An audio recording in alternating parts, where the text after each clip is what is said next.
Shalom saudara-saudara, apa kabar? Selamat hari Minggu buat kita sekalian.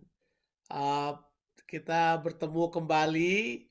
Tentu ini masuk lockdown minggu keempat buat kita ya, di lockdown yang ke-6 ini. Dan kita masih akan ada mungkin sekitar 2 minggu lagi. Tapi itu bukan masalah buat kita. Kita adalah orang-orang yang mempercayai keadaan kita bukan masalah. Yang penting apa yang di dalam kita. Toh kita ada di kerajaan yang tidak tergoncangkan. Kerajaan yang Tuhan tetapkan buat kita. Nah, saudara, mulai sekarang sampai akhir tahun, every now and then, saudara akan mendengarkan saya membahas hal-hal untuk mempersiapkan saudara. Untuk mempersiapkan saudara, karena sudah berkali-kali saya bilang, ke depan nanti akan ada perubahan yang sangat besar. Gereja akan berubah secara luar biasa sekali ke depan ini. Ada landscape di depan kita yang akan berbeda. Nah, kita perlu dipersiapkan untuk hal tersebut. Sudah pasti berkata, ini Bang Jo mau apa lagi sih? Enggak. Saya mau mempersiapkan saudara. Saya bersalah kalau saya tidak mempersiapkan saudara menghadapi hal ini. Saya salah kalau saya berkata semua oke-oke aja, semua akan sama seperti yang dulu. We are going to be fine, we'll come back to our old normals dan seterusnya. Saya kira saya akan salah kalau saya berkata itu pada saudara. Tapi saya akan berkata kepada saudara untuk mempersiapkan saudara untuk masuk ke depan. Dari ada new landscape di depan. Saudara perlu dipersiapkan untuk hal tersebut. So, saya memilih topik hari ini adalah Church Be Ready. Saudara harus dipersiapkan. Kita perlu dipersiapkan untuk hal ini. Mari saya cerita dulu sedikit ya. Kurang lebih sekitar 20 tahun, 25 tahun yang lalu, sampai mungkin 3 tahun yang lalu. Ada teriakan yang paling besar. Orang berkata, we need the church to be changed.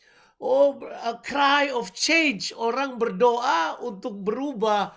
Katanya gereja nggak berubah, di Amerika decline, di mana-mana gereja mengalami declination, gereja mengalami kesulitan, gereja ditinggalkan. Ada banyak hal yang disebutkan bahwa gereja tidak bisa keep up dengan pertumbuhan. Ada banyak hal. So they cry is this, Lord, we need change. Ya, memang betul kan?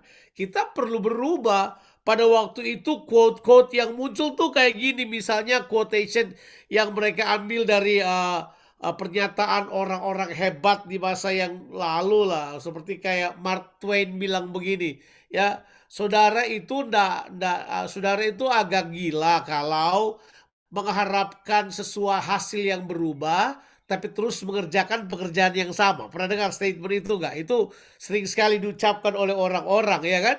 Bahwa bagaimana kita mengharapkan perubahan yang besar kalau misalnya kita sendiri ndak berubah, kita mengerjakan dengan cara yang sama terus. Akhirnya yang terjadi adalah kita kemudian masuk pada stagnasi ini dan itu, ya betul kan?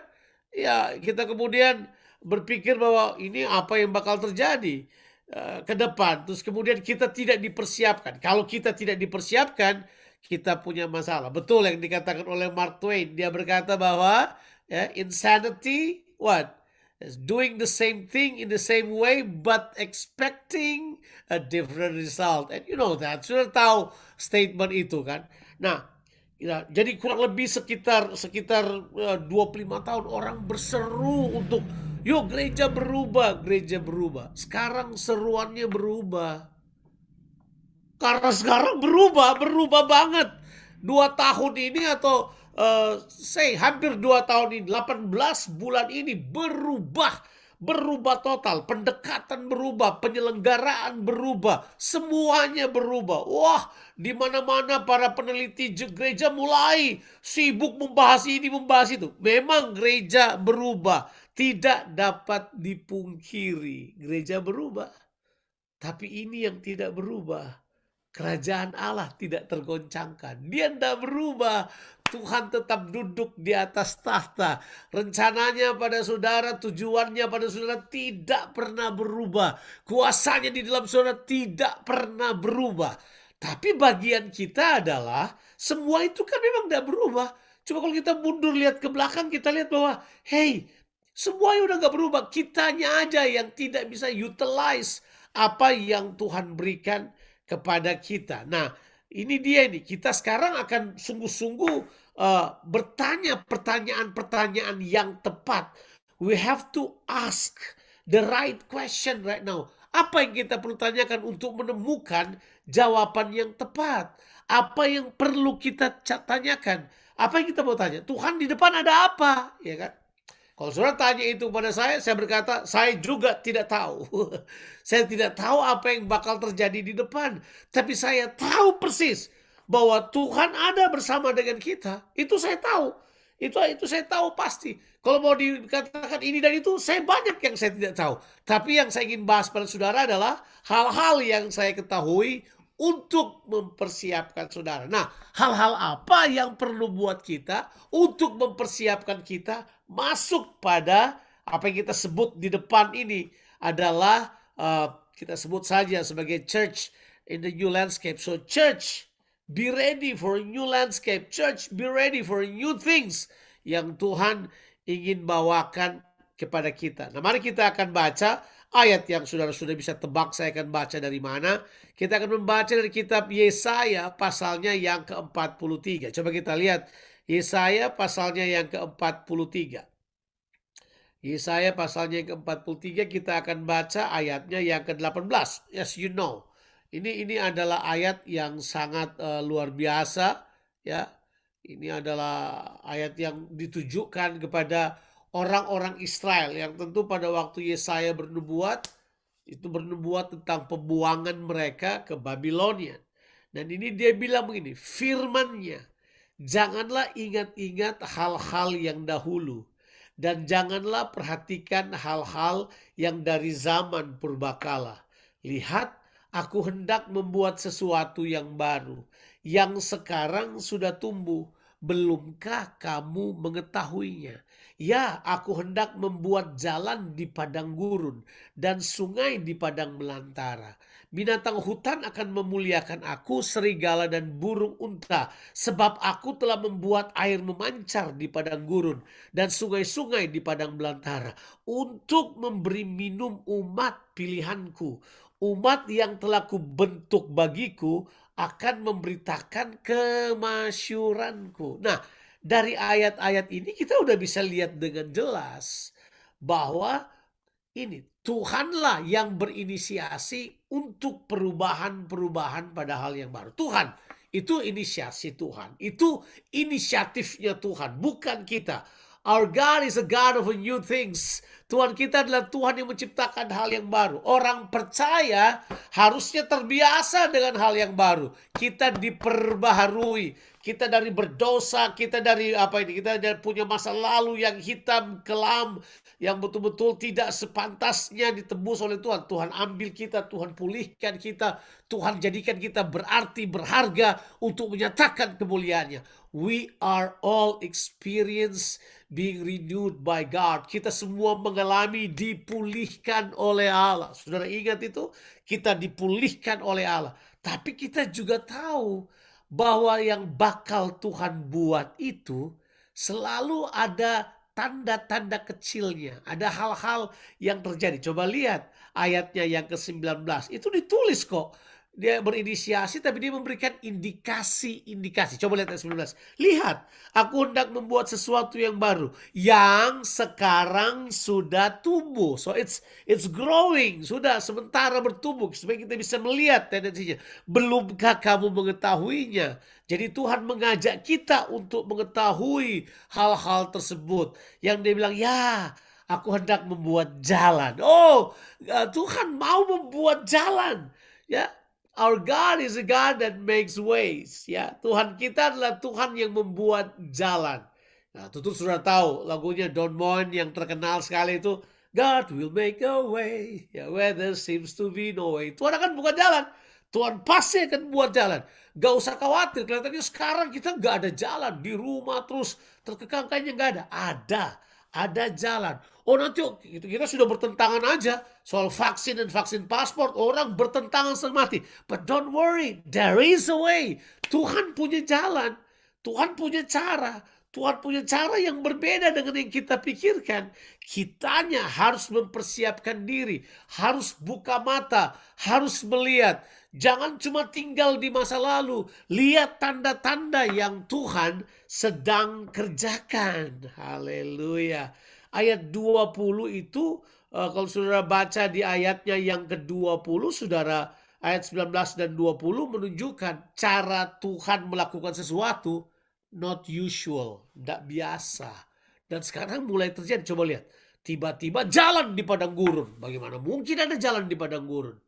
Orang berkata, ya di padang gurun semuanya jalan. Sudah boleh lari kemana aja, nggak ada bangunan, nggak ada apa-apa. Tapi Alkitab bilang kata jalan di situ adalah highway. Kata highway, ada highway di situ, ada jalan di padang gurun yang Tuhan membuat, ada jalan dari atas yang Dia membuat, ya. Tapi kemudian yang kedua adalah ada sungai-sungai di padang belantara. Mana bisa ada sungai di padang belantara? Mana mungkin? Tapi Tuhan akan buat itu. Jadi Tuhan bilang gara-gara sungai dan itu akan datang itu tuh binatang-binatang hutan. Nah, terserah terjemahan saudara. Saudara mungkin punya pemahaman hermeneutik sendiri. Pasti secara tegas kita bilang pasti binatang-binatang hutan kan binatang-binatang yang liar. Mungkin orang-orang yang tidak bertobat apa-apa mulai datang.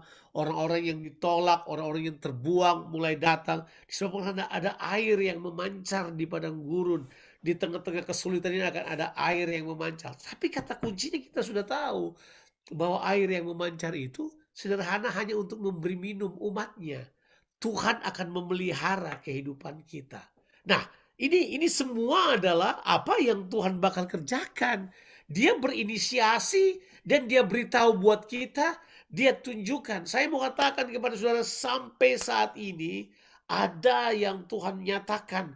Petunjuk-petunjuk, tanda-tanda orang-orang berhikmat mulai membacanya. Oh ini, oh begini. Kita mulai berjalan di dalamnya secara perlahan-lahan. Kita kemudian mulai melihat apa yang Tuhan kerjakan. Haleluya. Tapi kan tujuannya begini. Untuk memberi minum umat pilihanku. Haleluya kan. Sungai diberi untuk memberi minum. Jadi tidak usah takut. Gak usah takut.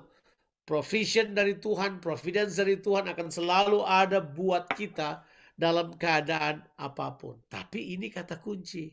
Umat yang telah kubentuk bagiku akan memberitakan kemasyuranku. Jadi rupanya untuk masuk kepada hal tersebut Tuhan mau mempersiapkan kita. Tuhan mau membentuk kita. Sebab nanti di New Landscape nanti kita telah dipersiapkan. Kita telah dibawa supaya di situ nanti kita akan tetap mempermuliakan Tuhan. Kita nggak bingung, kita nggak tertekan, kita kemudian menjadi seperti kehilangan pengharapan. Tapi karena kita sudah dipersiapkan, nah ke depan kita akan memberitakan kemasyuran Tuhan. Nah mari sekarang ini ambil waktu sebagai saat untuk dibentuk oleh Tuhan. Nah ada beberapa hal yang perlu kita pikirkan tentang persiapan kita. Persiapan kita untuk memasuki New Landscape. Hal yang pertama dalam persiapan selalu itu. Yang pertama saya selalu punya prinsip gini. Do the basics right. Selalu itu. Kita harus mengerjakan hal-hal dasar dengan benar, ya. Harus. We need to do the basics right. Kita perlu kembali kepada dasar-dasar yang kuat. Dasar-dasar ini yang tidak berubah. Dasar-dasar ini yang tidak mungkin berubah. Tetap covenant dengan Tuhan harus. Pengenalan akan Allah harus bertumbuh. Iman harus tetap kuat. Yesus sebagai fondasi dan semuanya tetap tidak akan berubah. Yesus tetap segala-galanya. Dia fondasinya kita.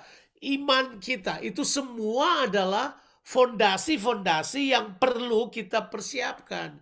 Fondasi ini penting, ya. Saya membaca singkat sebuah sampel dari buku tentang All Blacks. Itu adalah tim New Zealand punya rugby, ya. Itu kan salah satu tim yang terkenal di rugby, All Blacks itu ya, tim nasionalnya New Zealand ya. Nah, di banyak coach-coachnya punya tulisan itu benar. Baru saya kemudian ingat-ingat, oh iya dulu ya, kita waktu remaja-remaja kan masuk-masuk klub bola gitu kan. Ya, masuk klub sepak bola gitu. Saya kemudian masih ingat banget ya, bukan coachnya langsung, tapi ada asisten-asisten coachnya selalu beritahu buat kita hal-hal yang bukan teknikal di lapangan misalnya. Dia kasih tahu buat kita, pertama dia beritahu begini, kalau kamu mau main bola dan safe, dia kasih tahu gini, beli sepatu bola yang pas, jangan pakai pinjaman, nanti enggak pas. Kamu harus pakai sepatu yang pas di kakimu, yang enak di kakimu, pakai kaos kaki, pakai pelindung kaki, supaya kamu kemudian nggak gini, jangan sampai cuman gara-gara pakai sepatu yang salah, kamu main selama 1 minggu di kompetisi, hari ke-8 kamu nggak bisa main lagi karena jari kelingkingmu patah misalnya, lecet kiri kanan misalnya. Nah hal gitu kan menyedihkan. Kamu harus tampil di sebuah pertandingan yang penting, kamu nggak bisa main. Cuma karena apa? Salah pakai sepatu. Itu aja itu kok nggak keren. Makanya kita juga begitu. Kita harus mempersiapkan basic-basic kehidupan kita. Iya. Saudara tidak diizinkan main bola kalau saudara tidak pakai sepatu bola. Jelas kamu diusir keluar. Karena itu aturannya. Jadi kamu kemudian harus mempersiapkan hal-hal yang basic. Ya, kita mempersiapkan hal-hal yang pasti adalah hal yang penting. Kalau saudara mau pergi ke pertempuran, hal basic, perlengkapan senjata Allah. Saudara pergi bertempur menggunakan piyama kan nggak mungkin. Sudah pergi bertempur pakai baju basket, nggak bisa. Sudah kalau mau pergi bertanding pakai baju basket, bertanding basket. Tapi kalau kamu pergi bertempur, pas pakai baju kaos dan celana pendek nggak bisa. Kamu harus pakai armor, kamu harus pakai perlengkapan senjatanya, baru pergi. Semua bentuk persiapan ini selalu dimulai dengan apa? Get the basics right. The basic drills harus right. Tetap kerjakan itu. Hal-hal yang mendasar tetap kita pertahankan. Jangan kita kemudian lupakan yang dasar. Cuman sibuk tentang ini. Iya. Ada orang terlalu sibuk bahas antikristus. Lupa memberi kepada saudaranya yang ada di sekitarnya. Ya aneh. Ada orang sibuk ke akhir zaman. Lupa melakukan perkara-perkara simple untuk mengasihi, menolong orang lain. Encourage one another. Kita kadang kala begitu tuh. Terlalu sibuk dengan yang jauh, lupa yang hal-hal di dekat kita yang sederhana, yang sebenarnya sangat basic. So, oke, yang pertama, get the basics right. Kita perlu itu. Kita harus membereskan hal-hal yang fondasional, yang basics kita perlu selesaikan. Itu adalah hal yang sangat penting.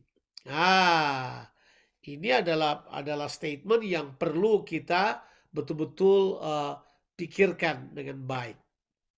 Nah, di Alkitab ditulis begini, tapi kita tidak bisa cuma berhenti di basics kan. Yang namanya pertumbuhan harus jalan terus.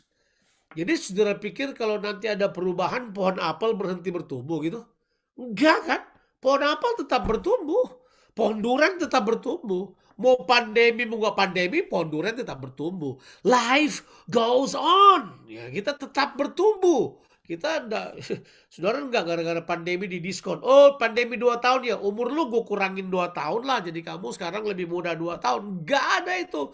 Kita tetap bertumbuh. Jadi dengan kata lain, we cannot stay only a basic things. Tapi tetap itu tuh, melakukan pertumbuhan-pertumbuhan harus dalam kehidupan kita. We have to pass the basics. Betul, kita harus get the basics right. Baru kemudian kita masuk kepada pertumbuhan yang sebenarnya. Nah, di Alkitab kan ada 6 hal basic. Coba kita lihat 6 hal tersebut ya. Kita lihat 6 hal tersebut tentang perubahan atau di dalam kitab Ibrani pasalnya yang ke-6 ayatnya yang pertama. Ada 6 hal basics yang saya mau tunjukkan pada saudara. Cepat aja.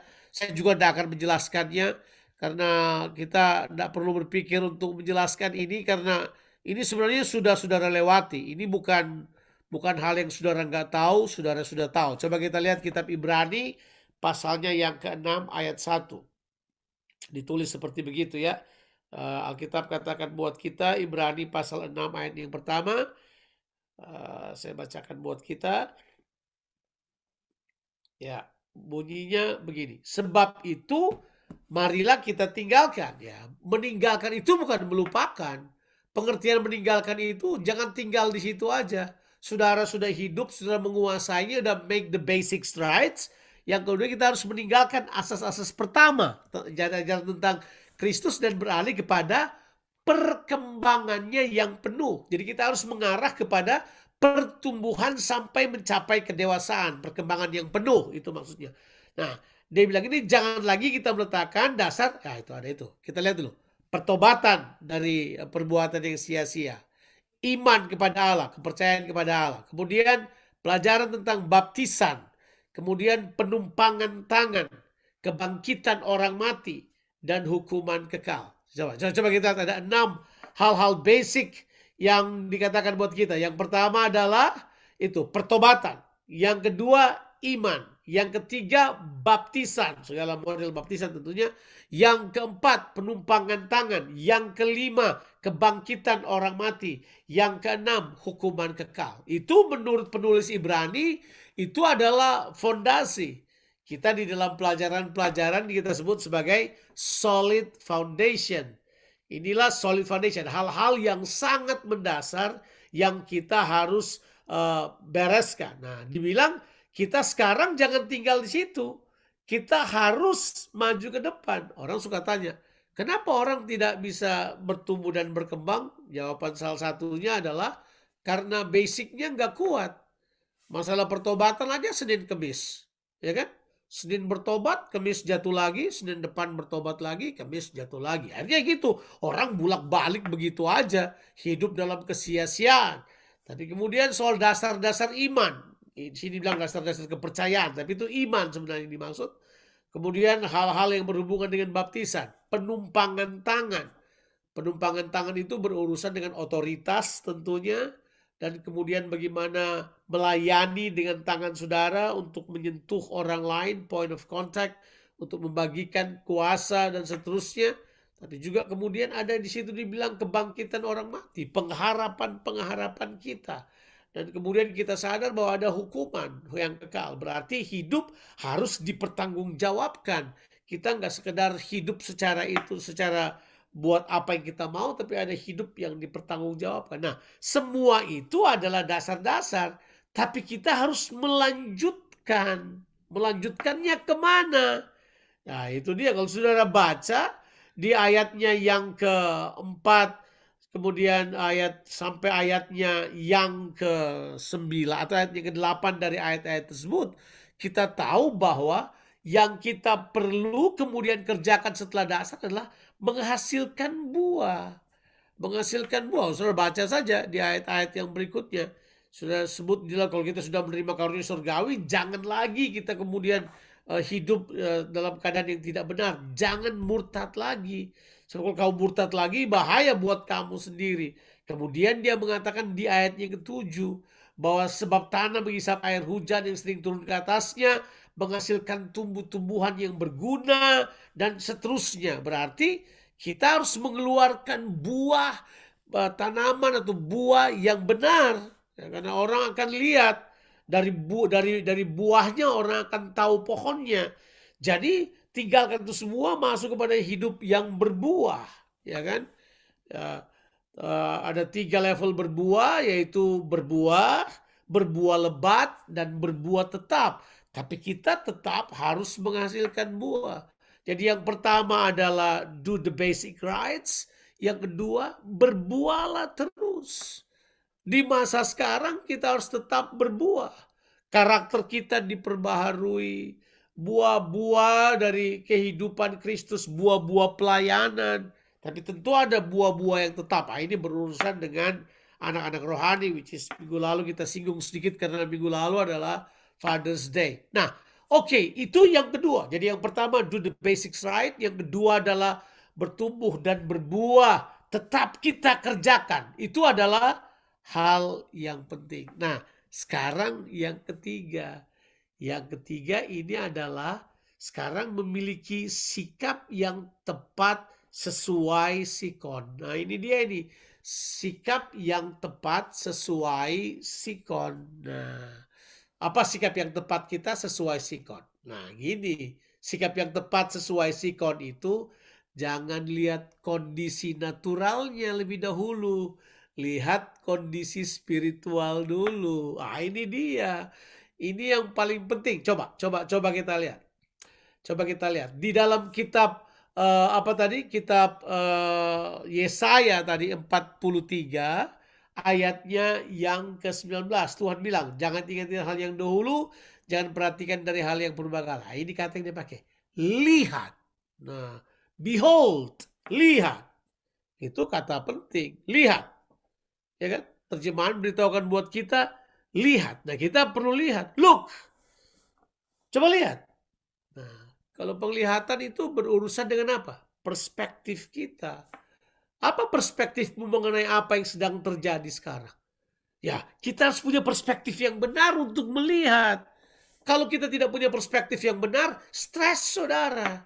Kalau saudara tidak punya orientasi yang tepat mengenai situasi sekarang, stres saudara, tertekan saudara. Kita mau bikin apa? Kita mau jadi apa? Saya mau persiapkan pada saudara. Saudara akan tetap melakukan apa yang Tuhan mau saudara kerjakan. Yang paling penting di sini, right perspective. Look, I'm about to do something new. Perhatikan. Dan sekarang udah kelihatan tanda-tandanya. Tidak perlu sebutkan tanda-tandanya pada saudara, sudah bisa mulai menyebutnya. Sekarang ini orang percaya tidak bisa lagi mengharapkan pendetanya yang melakukan semuanya untuk mereka. Udah gak bisa. Look. Ya kan? Perhatikan itu. Look, you cannot go to the church to find something now. You stay at home but still find something. You still meet God at home. Why? God says, I'm doing it now. Jadi siapa yang beri penjelasan? I reveal it to you. Makanya jangan heran tiba-tiba orang yang mungkin tidak pernah belajar Alkitab, tidak pernah belajar teologi, tapi baca Alkitab dia mengerti banyak hal, kasih pernyataan, kasih statement yang membangun dan seterusnya. Hey, why is this happen? Tuhan berkata ini, look, I'm about to do something new. Now it begins to happen. Do you recognize it? Nah, ini penting. Recognition kita pada situasi ini. What is your recognition terhadap situasi ini? Wah, ini kan penting. Recognition. Apa yang kita lihat ini, apa yang kita perhatikan. Sudah perhatikan nggak? Jangan jadi orang yang tidak memperhatikan keadaan. Jangan. Jadilah orang yang melihat tanda-tanda zaman. Kan Yesus katakan. Cuma jangan overstress pada tanda-tanda tersebut, tidak punya perspektif yang tepat. Perspektifnya mesti jelas bahwa Tuhan yang mengendalikan segala sesuatu. Tuhan yang mengerjakan segala sesuatu. Di sini faktor iman penting. Di mana imanmu sekarang tidak boleh iman pasif. Mesti iman yang, saya sebut bahasa saya ini, iman yang agresif, iman yang bergerak ke depan, iman yang progresif, tidak bisa iman yang biasa-biasa aja. Saudara kemudian sekarang mesti dapat melihat hal tersebut. Oh, Tuhan sedang bekerja. Haleluya. Karena memang benar. Iman itu adalah dasar dari apa yang kita harapkan. Dan dia adalah apa? Bukti dari segala sesuatu yang tidak kita lihat. Berarti iman itu kacamata untuk melihat hal-hal yang tidak kelihatan secara natural, tapi hal-hal spiritual yang Tuhan sedang kerjakan. So, dengan pemahaman itu kita sekarang tahu, oh benar. Karena Alkitab berkata, kita tidak berjalan dengan penglihatan. Kita tidak melihat hal-hal yang kelihatan saja, tapi kita melihat hal-hal yang tidak kelihatan. Sebab yang kelihatan sifatnya sementara, sedangkan yang tidak kelihatan sifatnya kekal. 2 Korintus 4 ayat 16 sampai ayatnya yang ke-18.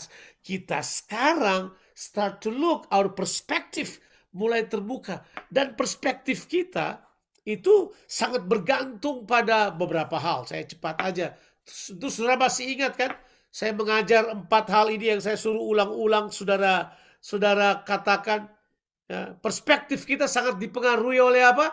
identitas, pola pikir, kebiasaan, dan juga perkataan kita. Itu mempengaruhi perspektif. Identitasmu mempengaruhi perspektifmu. Kalau saudara tahu saudara anak Allah, saudara tidak akan dibiarkan, saudara memperoleh warisan, apa saja yang saudara minta Tuhan akan berikan, saudara tidak akan takut lewati kesulitan. Karena perspektifmu jelas, identitasmu mempengaruhi cara pikirmu.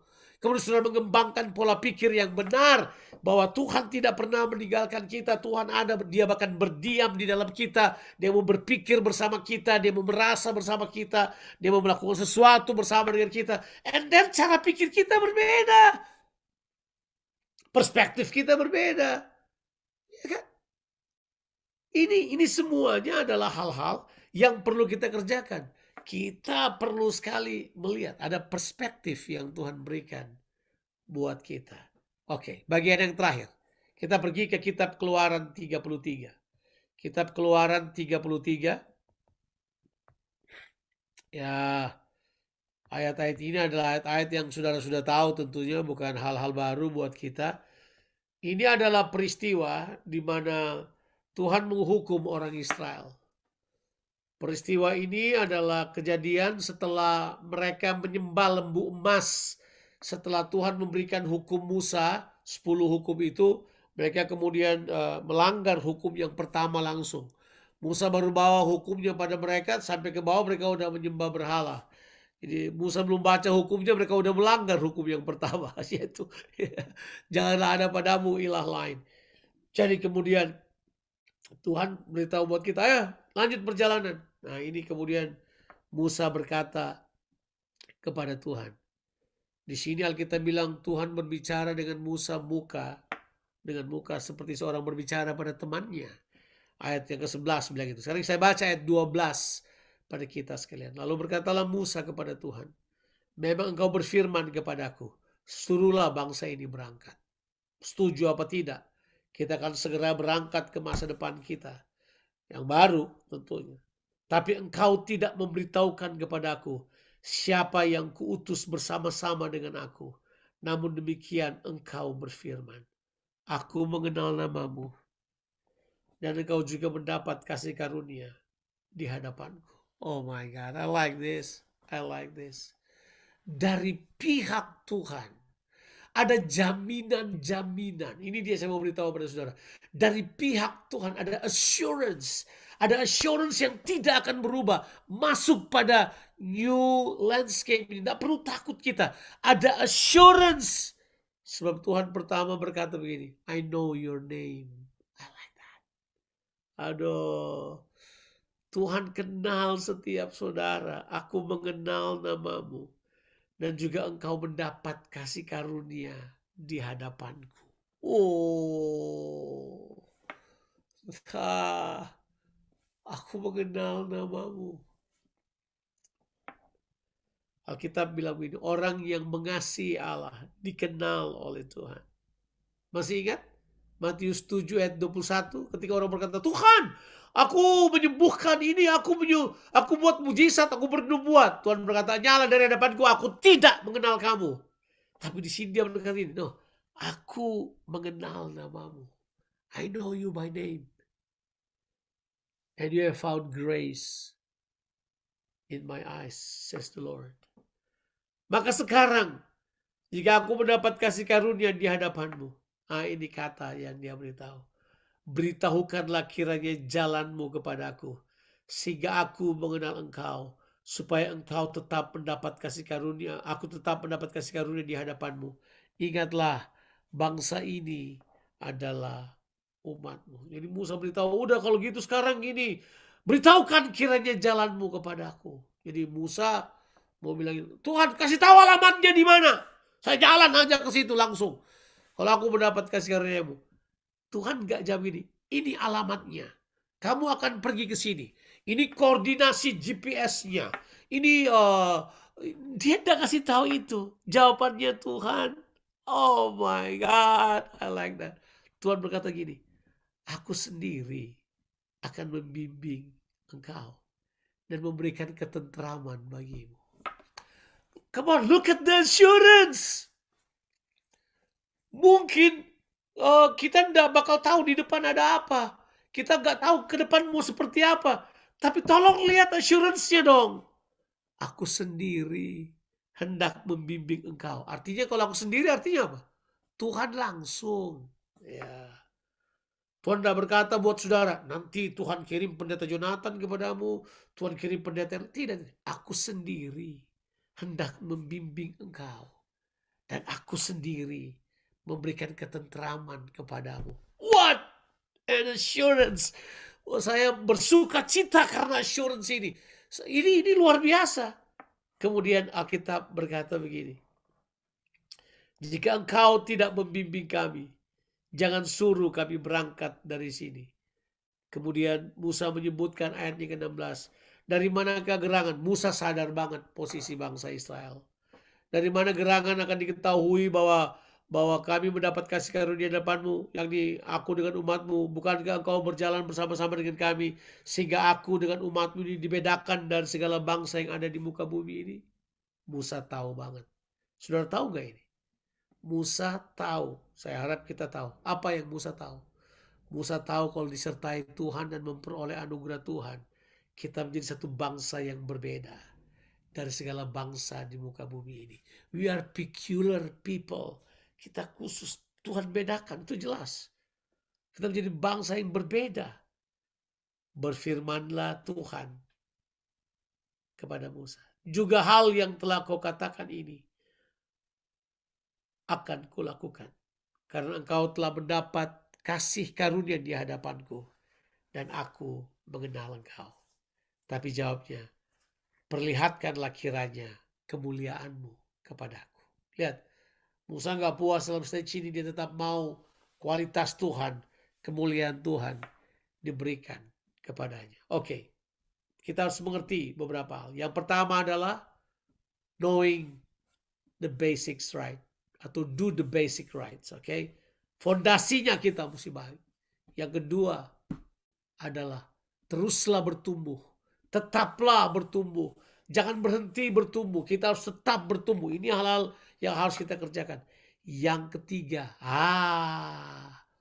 perhatikanlah, lihatlah, perspektif kita siapkan, mata kita terbuka. Makanya dalam diskusi-diskusi dalam kelompok-kelompok kecil, beritahukan ini yang saya lihat, ini yang saya sadari, ini yang Tuhan katakan kepada saudara. Bagaimana dengan perspektif saudara? Kalau saudara masih takut, masih tertekan, masih merasa bahwa sudah ingin, saya beritahu pada saudara, ketahuilah, yang keempat jauh lebih powerful. Yang keempat diberitahukan buat, atau yang kelima yang diberitahukan buat kita adalah ini, ada assurance, ada jaminan dari Tuhan bahwa Tuhan akan dengan sendiri membimbing kita. Jadi dia tidak kasih tahu alamatnya. Kenapa? Kalau dia kasih tahu alamatnya, saudara bisa kabur sendiri. Terus saudara berkata pada Tuhan, Tuhan, gak usah antar saya tahu alamatnya, saya pergi sendiri. Tuhan berkata, enggak, I want to walk with you. Aku sendiri akan membimbing engkau. Kalau kita lihat di sini, Tuhan tetap sampai saat ini adalah seorang lovers yang berkata begini, hey, I want to walk with you. Walk with me. Saya mau jalan dengan engkau bersama-sama. Saya mau membimbing engkau supaya engkau tahu bahwa aku akan terus memberikan ketentraman kepadamu, memberikan ketenangan untuk kita sekalian. I have to stop here. Saya harus berhenti di sini. Ya, yuk persiapkan diri kita. Persiapkanlah. Do the basic rights. Keep growing. Okay? Perspektif kita terus diperbaharui. Yang keempat adalah ketahuilah assurance yang Tuhan berikan buat kita. Kita harus tetap ada. Yang kelima adalah tetaplah melihat kemuliaan Allah. Tetaplah berharap kualitas Allah menjadi bahagian kehidupan kita. I have to stop here. Church, be ready. Garam, kita perlu mempersiapkan diri kita. Ya, di new landscape yang Tuhan akan bawa buat kita. Tuhan Yesus memberkati kita sekalian. Amin.